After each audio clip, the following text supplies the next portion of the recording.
Welcome to SME Ecosystem. Today I have a pleasure to be sitting here with Tamiko Sher, who I think has been around quite a lot of blocks when it comes to entrepreneurs, entrepreneurship development, SME ecosystem, and so forth.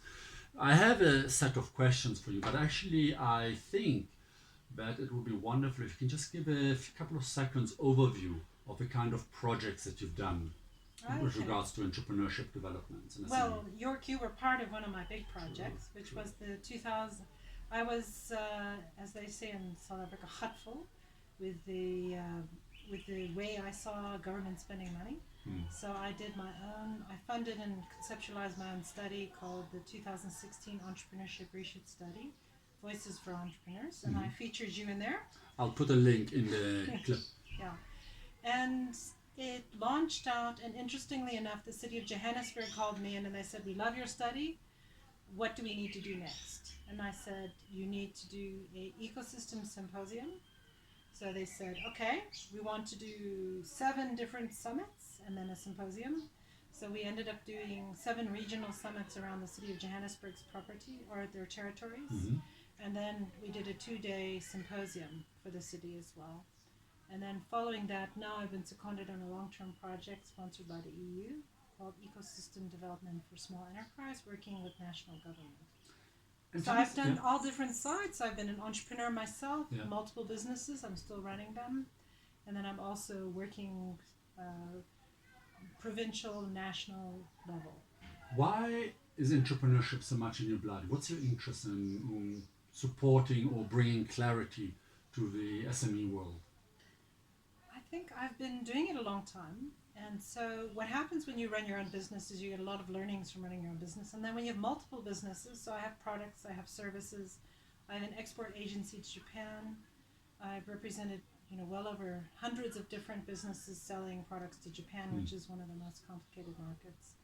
And I've seen things that are working and I've seen things that are not working. And I've seen people who are really good at what they do in a very quiet way, and I've seen people who didn't do so well. And I just really felt that sometimes people don't need very much to help them. Like I mentioned to you earlier, I have a young woman who's a jewelry business helping me out. And I said to her, "Well, what do you need?" And I said, "How many stores are you in?" And she says, 2. I said, "Well, you're not going to make a living in selling to 2 stores, so how many do you think you need to be in?" And she says, 60. I said, "Well, look, I'm not even in 60 stores and I've been doing it for 10 years. So maybe we should back that off a little bit and maybe you should be happy with 6 to 10 and really do well with them." So then we started having the dialogue about what does that mean? So I said, maybe you start out, you sell 1,000 rand, then you sell 5,000 rand, then you sell 10,000 rand, then 3 years later it's 20,000, then it's 60,000. And I said, that's how you grow a business. So my passion is really about identifying where people can be helped at different levels. Right. So I think for me right now, it's how do I translate those small learnings into a bigger picture? And what are some of these learnings? I mean, you through the various projects you mentioned, and I'll include the bio, the full bio, where you can find out much more in the clip. But what are some of these learnings as you study support ecosystem for SMEs, as you worked with Johannesburg, or as you're working now with the European Union, without now disclosing confidential stuff? But what are some of the revelations that surprised you about what an entrepreneur, an SME needs? Well, I think the thing that surprised me the most is they don't need funding. And if you ask very successful entrepreneurs, they will say to you that funding is actually one of the smallest pieces that you need. You do need it, but people put such an importance on saying funding, funding, funding, funding. And what you generally find with most people is they will do whatever they need to do to get the money they need to execute their business. So that was a piece that surprised me. The second piece that's really important that hasn't come out as strongly as it needs to is the importance of formal and informal mentorship networks. So, for example, let's say someone comes to you, York, and they say, "York, I want to go and sell this online system to various different countries. You've had experience doing this, you know how to do it, you know how to execute it."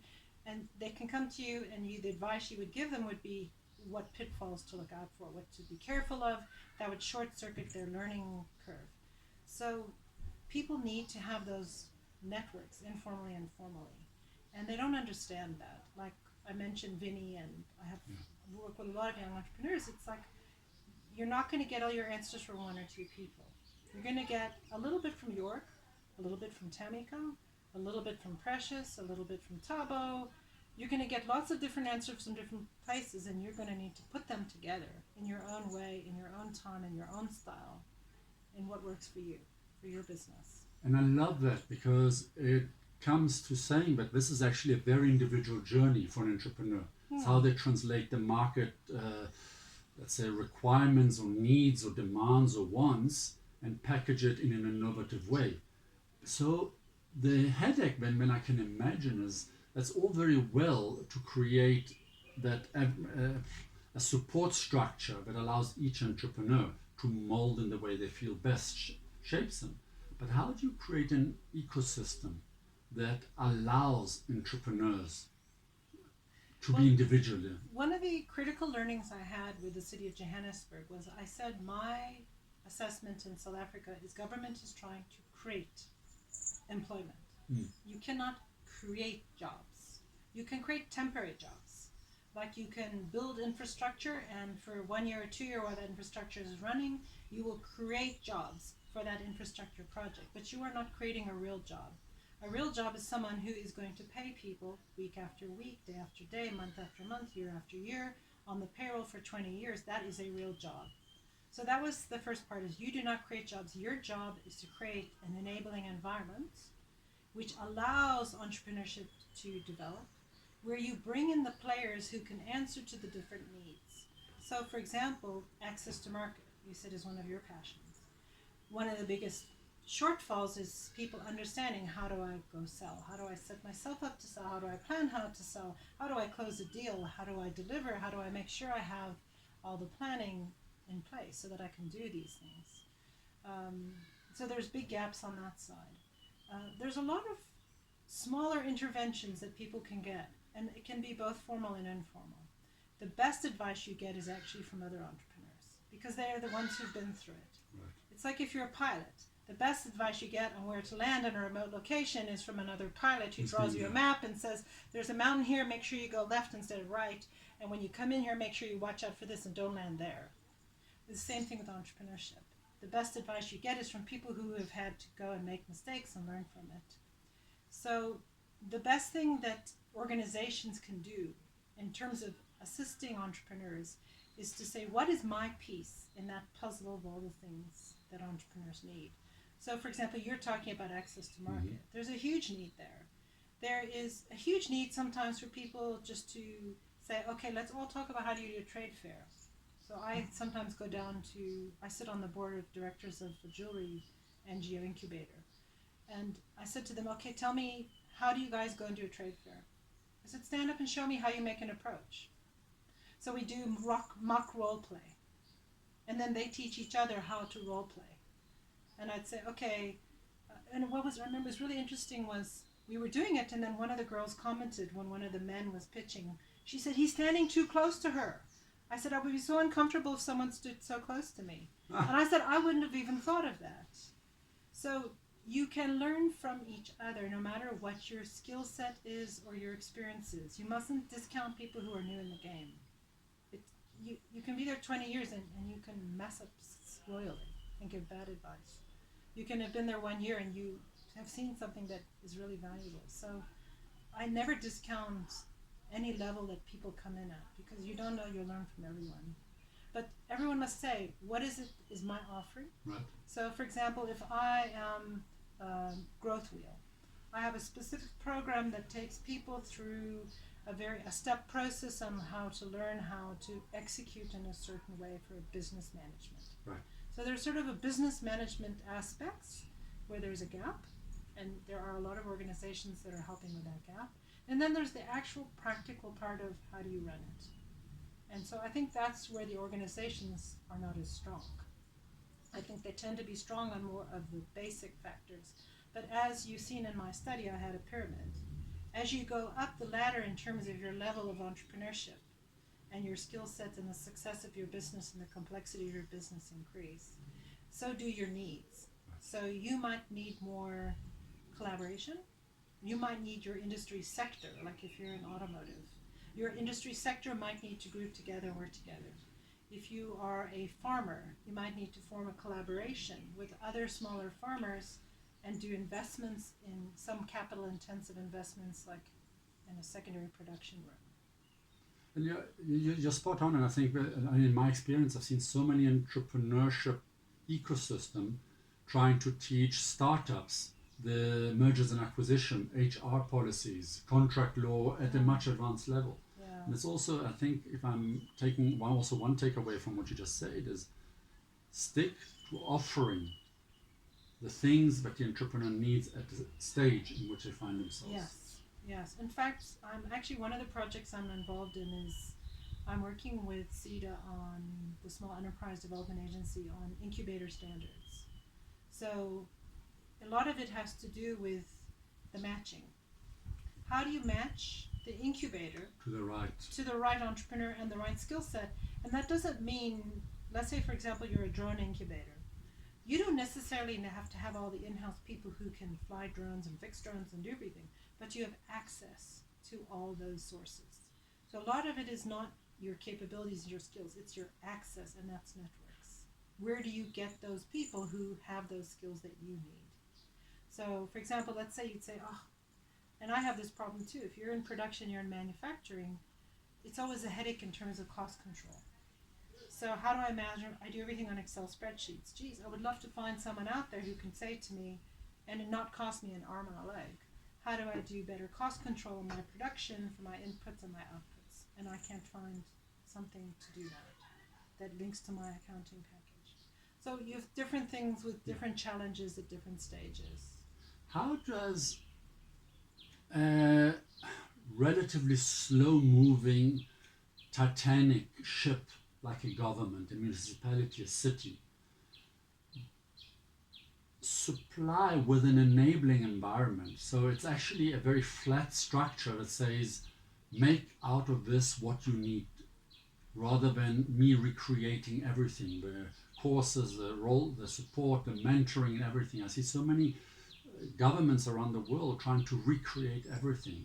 And what you're saying, if I understand it correctly, it's forget that, we live in an interconnected world.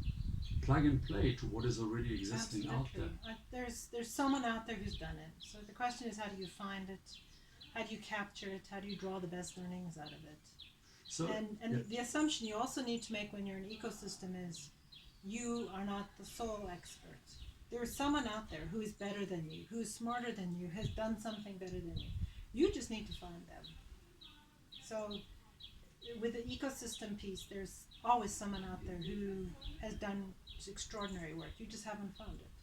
So could we argue, or maybe more delicately rephrase a question, the ecosystem that you've seen that support entrepreneurs, whether it's an incubator, accelerator, enterprise development program, a municipality program, whatever the case may be, what are some of the characteristics of the ones that work really well? Well, I haven't seen a lot that work really well, so I would just say more of the ones I've seen and are sort of nascent kind of developing age. Obviously, having the right people in it and having a comprehensive outlook. Right people running it, or right people being part of the program? Being part of the program. Okay. It's you have to. It's very difficult for a corporate to do it because you have to have, and that's why I prefer government takes that role, because I call that a neutral convener role. Is you have to have someone who's a neutral convener. You have to have someone who has societal interests at heart. So it's not like, let's say, I used to work for Coca-Cola. Coca-Cola is very happy to do entrepreneur development in the townships because they'll sell more Coca-Cola. But that's not always necessarily going to help the entrepreneurs. So it's better to have someone, that's where government to me plays a very strong role, is to be that neutral convener who is there supposed to be on the behalf of society to bring people together and facilitate people's coming together. But in order to facilitate, you need to understand what the gaps in the market are. Unpack that, bringing on a very practical level, what if you were to sit in front of a government or a city or a province, what Which I do. which Yes. you do, Yes. so but I don't want to. I wanted to No, keep no, it no, at a high level. So No, it's very relevant because this morning we were having a discussion in that we're currently working with CEDU, who's very keen on. It's bought into ecosystems, and it's calling the role for itself an ecosystem facilitation role. But we were having a discussion is that you cannot just use the words; you have to adopt it into your culture. So, by their very nature, governments are not entrepreneurial, and they don't operate in that way. And I don't expect them to necessarily operate that way, but I expect them to have some level of understanding of what that would look like. So you are bringing together different partners. And I'll give you a specific example. I was in Nelspruit 2 months ago, and one of the branch managers there said to me that he's been approached by the forestry department, different guys from the forestry, and he's been approached by mining companies and some different companies. And I said, well, what are they telling you that they need in order to bring suppliers into their enterprise and supplier development program? He said, well, interestingly enough, he said the safety guys, it was not a matter of business skills or money. It was safety and security regulatory compliance and quality assurance. So sometimes what we think is needed and what is actually needed by either the corporate to make the entrepreneur compliant or for the entrepreneur to be able to go out and get the business are not, you don't know. So it is industry specific or sector specific. So you might find in general that all the forestry guys have those similar needs. And then the question goes to government, and he said to me, yeah, so I called my department and I said, can you do this? And I said, why are you calling them? I said, who is out there in the ecosystem who can do this work? Oh, he said, productivity SA. And I said, so don't bother with your internal guys. Your internal guys should get involved, but call in productivity SA, hook the two up, and your guy can come in and sit in, and he can capture the learnings from it and maybe help them put together a program or whatever it is that they do. But the ecosystem is, who do you know? And who do you bring in? And how successful are you at brokering those agreements and that assistance? And this is where you argue the government's role to create an enabling environment, let's call it a democratization of networks, of resources. But the South African government has a bit of a trust deficit, so it has some work to do in terms of selling in its role as a neutral convener and as a facilitator. Too many self-interests floating around, or there will always be self-interest, and everybody is interested. It just is, there isn't that history. So, for example, if I go to Japan, there is the California wine group that sells into Japan. There is a guy from the California state government who sits in Japan in an office, and all he does is punt California wines to Japan. And he is there, so when the wineries come there, he's a government paid official, and they come to him and they say, well, we want to go and visit 4 of the biggest retailers. He'll say, great, no problem, I know who they are, let's look at your wines, this would be suitable for you, you need to see these 6 different people, you've got a compliance piece, a this piece, an import piece, you need a shipper, blah blah blah, and he can make those introductions because he knows who the people are. So you almost need a chamber of commerce on a micro, on an SME level. Yes, but at different, that's a very practical experience. A national government might have to say is, what are the policies are we creating and how are we structuring ourselves in such a way that we have the bureaucrats who can fit into those roles and making sure that they have the capacity to do those things. I'm going to ask what might to some sound like a stupid question, but why support entrepreneurship? Why support SMEs? You don't have to. You can let them swim and they'll make their own. The guys who will make their own way like good sperm will make their way, and the ones who don't won't. But in the end, I think it's a tough place to be, being an entrepreneur. I saw a friend of mine just last week who left government to start his own business, and he sold his house, he sold his car, he's struggling to get contracts, he doesn't know how he's going to pay his school fees. It's a tough place. And he said, Tamiko, you sit there and you're lucky, your husband also is an entrepreneur, you work together. He said, it's really lonely. So in a sense, you're creating that support to create an environment that is more conducive for the people who do struggle with it or don't have. You might have people in your family who were entrepreneurs in the past, right? I didn't actually. But yeah, but you've had exposure to it. You've seen it. You sat at the dinner table. You've had conversations. You have phone numbers you can call. A lot of people growing up in South Africa in the townships or during apartheid don't have that exposure. True, you're right. So there's no frames of reference. They're the first timers in their generations and in their families to go and do this. So I think when I did my study and I gave a talk at national government level to about 6 different departments, like Treasury, and I turned to them and I said, how many of you, if your child came to you today and said they wanted to be an entrepreneur, how many of you would support them? And no one raised their hand. And I said, how do you expect national government to deliver on entrepreneurship if you yourself would not encourage your own children to do it?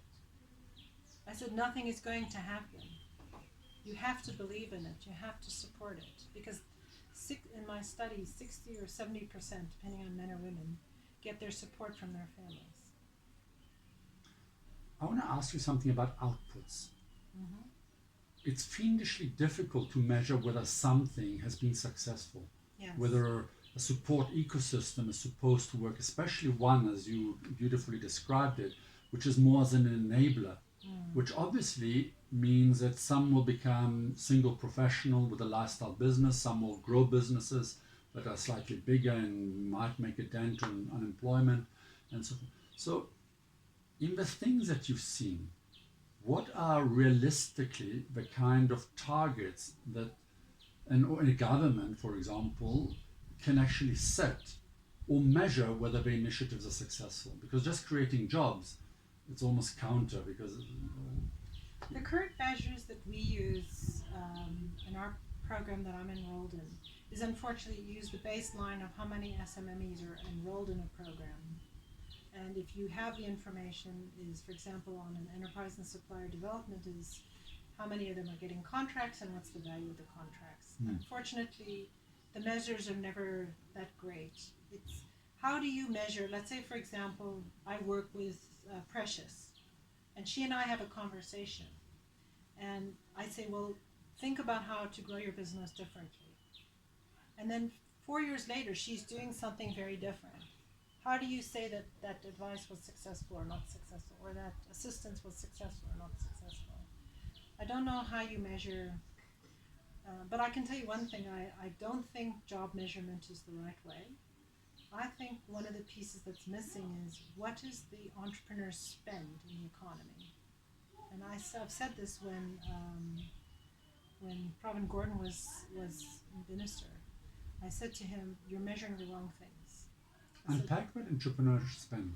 Well, let's say, for example, I have a jewelry business. So my jewelry business does 850,000 rand a year. Okay, it's a small business. So how much do I spend in the economy in that small business? So I have only 1 employee technically and 2 part-time, or 3 or 4 part-time. And then I have a series, because the model I'm finding that works better is an outsourcing model. So I have an outsourcing formal agreements with one person, and he gets a profit share. And then the rest are all informal collaborative agreements. So I spend, 500,000 rand on those contracts. You're not measuring that. You're only measuring my business in terms of the employees. So how accurately, in today's new business world, are you measuring? You should be actually measuring their spend. You'd say, where do you spend your money and how much? Because you'll find is the more you look at entrepreneurs is that we would deliberately, I'm sure you do the same, go out of our way to find small businesses to support and to spend money with. So if you were to look at small businesses and say, I want to measure how much you're spending in these different areas, you'll find that it's disproportionate. I love that. I absolutely love that metric. If I could ask a question, like if I came with a blank check, the perfect SME support ecosystem, you talked about this enabling environment, but on a very practical, if you give me 2, 4, 7 steps, whatever you want, that you would go with this blank check and implement tomorrow. Yeah, but first of all, I don't think you need a blank check, because I think there's a lot of money out there. So I don't think the work is in the money. The work is in the people network. work is in how do I convince York to come into my network and play an active role in it? How do I convince you? How good are my skill sets to convince you to come in and dedicate your time and energy to doing this initiative? And some of it probably would be, a big chunk of it would be unpaid. How does that happen? That no money will pay for that. Of course I can go and pay the people, but then it's just a paid initiative. It's when people are actually investing themselves that it makes the difference. So if you get, let's say for example, you wanted to start an ecosystem, I'll use you as an example because you had a very specific business model, where you had all these online businesses. Who do you need in that ecosystem if you wanted to do an incubator for people who wanted to start that kind of business? Right. It would be someone who has IT skills, it would be someone who has marketing skills, it would be someone market access, it would be someone who knew how to talk to different customers. So you just go around the room and say, who are the different people that need to make that happen? And it's your power of persuasion, and it's your power of being able to bring different interests together and say, let's work towards this one thing. It's not the money. It's your persuasive capability to get people to understand what an ecosystem means and get them to work together. So it's not about throwing more money after the initiative. It's not about diverting resources. It's really about saying, what do we have? What existing networks do we exist? What access to resources? It may be unused buildings downtown Johannesburg. Absolutely. That's, in fact, when we did the ecosystem for the city of Johannesburg, that actually came up as one of the recommendations from the entrepreneurs themselves. So what we did was, on the symposium, we took the same groups who were in all the regions, right, and then we said, let's get together industry specific. And you will tell me, according to you as entrepreneurs, what are your five different biggest problems? And what are the solutions? Not me tell you, you tell me. So I was astonished what they came back with. And it's interesting for me is that one of the guys who was at the city of Joburg left there to run a pig farm, which he's still running, and then he joined the World Bank. And he's implementing some of those city of Johannesburg findings. So the IT guys came, and the same kind of story. The construction guys, can I take these abandoned buildings and turn them into training centers where I can train people in construction? You know, it was amazing to me. I mean, obviously people are coming back with big wish lists, but how they were very constructive in saying, can you create Wi-Fi free zones for IT guys? Wi-Fi free zones, so we can consolidate what we're doing in these Wi-Fi free zones. So I think when you open the ecosystem and you facilitate it in the right way, you will get the solutions. And a lot of the solutions are sometimes easier and sometimes harder than you think. So for example, the townships is a big one. People always say, what are we going to do about the townships? I remember we interviewed someone down there one day, an old man, and he kept saying, no, it's the land, it's the land. And I thought, I don't want to talk about the land. But what he was really saying is the land is zoned in two ways in a township. It's zoned for suburbs and malls. And there's no small business or light industrial zoning in townships. Bingo. So what do? Who can control that? Who can manage? So I spoke to the guy who went to work for the World Bank. I said, that was one of your findings. I said, you're a town planner. I said, I have no idea what it would mean to go into a township, remap the township, identify zones for light industry, and do the conversion. I said, I have no idea who would do it, how you would do it, and how to execute, but I said, you will know how to do it. And I said, go to the World Bank and say, let's go into a township and create a test area. Yeah. And get the city of Joburg, because you've got contacts there. That's your contacts. You get someone from the urban planning side to come in there, and then you get your entrepreneurs who want those areas. Then you work with them. How big of an area? How much can you pay? What kind of facilities do you need? Where does it need to be located? It must be close to the taxi rank, all the practical aspects. So I think he's working on that now, actually. And that's, to me, is where you take learnings from an ecosystem and then you start translating them. And then you'd say, let's take that and test it. Let's take it into a small area and make it work here. Roll it out, get the learnings from it, and then take it forward from there. That is such an important point that you raise in there with this beautiful example, which is don't be prescriptive in your entrepreneurship development ambitions as a city, as a government, as an organization. Just like you say, create the environment and let for entrepreneurs and let them thrive or fail on their own accord. Well, they will thrive or fail even if you give them everything. True. So every city has, or every municipality and government has got lots of case studies of failed initiatives. So it has to be driven by the entrepreneurs. It cannot be driven by you. You can put this in place, you can bring the people together, but if they don't drive it, it's not going to happen. That's one of the biggest failures with cooperatives here, is that there's too much hand-holding and too much taking it all the way and putting the people in place to run the cooperative and then saying, well, why did it fail? It's like, well, they must want it, they must put it together, they must drive it. And you say, okay, tell me guys, what do you want? What do you need? And often you'll find that what they need is much simpler than you think it is. I asked this in a different interview, you'll see in a different channel. Is this a world that is made for entrepreneurs? Absolutely. I think it's today's world is absolutely made for entrepreneurs. You can, like we discussed before, you can make a business from nothing. You can go out tomorrow and hang out your shingle and say, I am doing this, and especially in South Africa, there's people very open to it.